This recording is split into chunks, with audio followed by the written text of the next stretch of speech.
10 reasons why you shouldn't have a partnership, but rather stick with Google AdSense, or rather something like that, if I got that right. When you go and sign up for a partnership on YouTube, especially nowadays, a partnership is just there to protect you from, like, bogus copyright claims. And maybe with an exception of that, you have to pay like maybe 40% of what advertisement that you make off of YouTube. But considering that, you know, if you do it right, you can pretty much make as much money as you want. There's no like hourly wages. I mean, it starts out slow, sure, but I mean, like, there's people like PewDiePie that was partnered with Paralysis or something like that, and he makes like $4 to $8 million a year.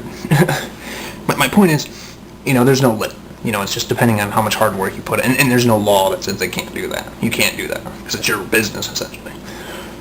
But my point is, well, I mean, depending on where you're at, you probably have to pay taxes. But, you know, still, though, you're making a living, so it's good, though. And you get to enjoy what you do. But anyways, 10 reasons why you shouldn't have to do this. Or not pay taxes, but I mean, like, 10 reasons why you shouldn't have, like, you know, another partnership, but at the same time, though, you shouldn't have, you know, there's other things out there that you'd be surprised at. Believe it or not, with an MCN, multi-channel network, they really don't do that anymore. Everybody starts off as a small channel, but it's like only like the few percent get really huge on YouTube.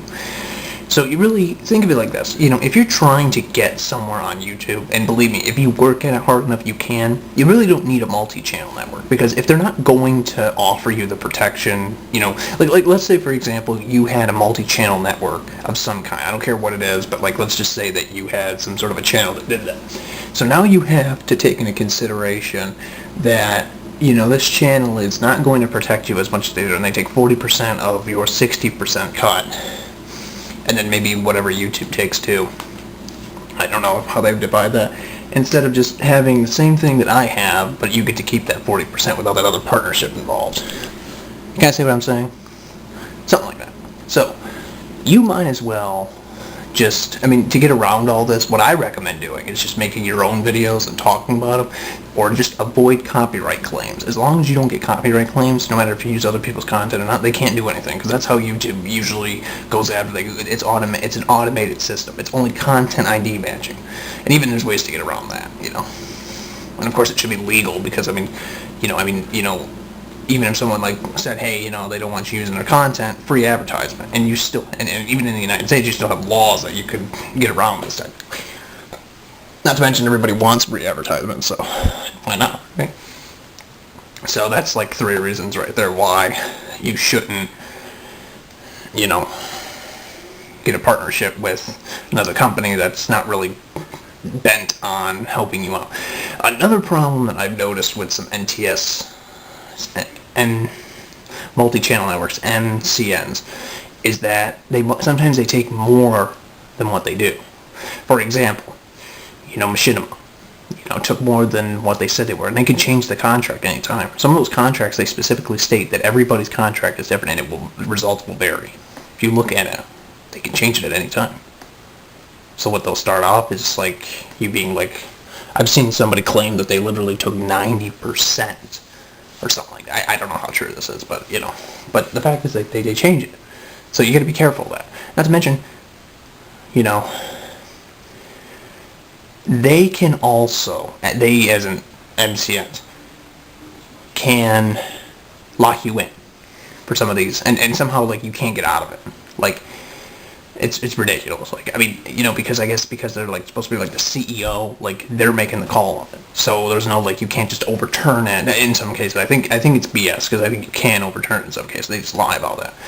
But realistically, I mean, you know, that's just crazy that, you know, they're willing to go that far because they make this much money, literally this much money off other people's content, just because they upload it. But, you know, that's just how it is. So another reason why MCNs can sort of rather be useless is because they really don't care about their users. I've seen some people say that aside from the gimmicks and the quirks, some people have actually, the customer response, like the customer, service, they just could not get a hold of some of these people, and they just never contact you back. So that's a bad sign right there. Another thing that I think is rather strange, but I guess if you've got bad customer service, this is eventually bound to happen too. There are people that have reported that they damage control.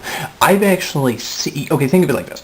Have you ever wondered why some people that don't even own the rights to some of those songs, they've managed to get around YouTube's copyright claim, or people false flag channels, and they've managed to get away with that for so long? Have you ever wondered why that still exists on YouTube? Why people are even doing that in the first place, aside from just trying to troll people? Because other people have found ways that they can get your money off YouTube just by signing up as somebody they're not. Like, for example, there was a time when Valve, like the people that made the Half-Life and the Portal series and the Team Fortress series, for example, and they don't mind if you monetize their videos. They don't even care that you use their video game stuff, as long as you, again, give them credit, which, I do if I upload their content. And I support their stuff, which, I do. And a lot of people do, because they're not going broke anytime soon. But when is Half-Life 3 coming out, Valve? We would like to know. Or at least tell us who the G-Man is. I'd really like to know who that guy is. But anyways, we'll see. Maybe one day. Those games take a long time to make, though, I can guarantee you that. But, my point is, though, if you think about Valve, though, there have been people that have claimed that Valve lied. Some people think Valve actually did lie about doing this, because there's, people saying that Valve signing up on YouTube and taking down some of these videos, and it wasn't Valve themselves. It was somebody else claiming to be Valve, for example. So my point is, if people can get away with that somehow and do that, some people have thought that the MCNs were actually doing that themselves, but damage controlling is that way they can copyright, get more money. So now all the money's going to them, because they can't prove who it is by IPs. So I wouldn't even trust any of these MCNs, because first of all, they can change how much money they're getting from your videos because you have their affiliation with them, and then they could turn around knowing that your channel exists, sign up and say, we own this content, even though they really don't, and you won't even know it's them, but they're getting the money all of a sudden. See how that works? Another thing that I think is rather strange, I think is the one thing you really got to watch out with these MCNs, there's too many of them. There's too many of them to keep track of.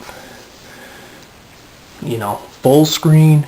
Some people say full screen had some real strange issues. There's a lot of people signing up with full screen machinima. Really, if you really want a partnership, I would recommend that you just wait until you get hundreds of thousands of subscribers and get the really good ones. The ones that don't really have too many people, but they get paid high percentage, because those are the ones you want. Those are the ones that don't try to dish out, because their responsibility is really high. They're not just going to hire anyone. See, think of it like this. The lower ones, sure, they might apply to a lot of people, but they're also there to make a lot of money, because they can be anybody. So as soon as you start on YouTube, bam, you can just already join a partnership. You could be a troll and no one would even see it coming.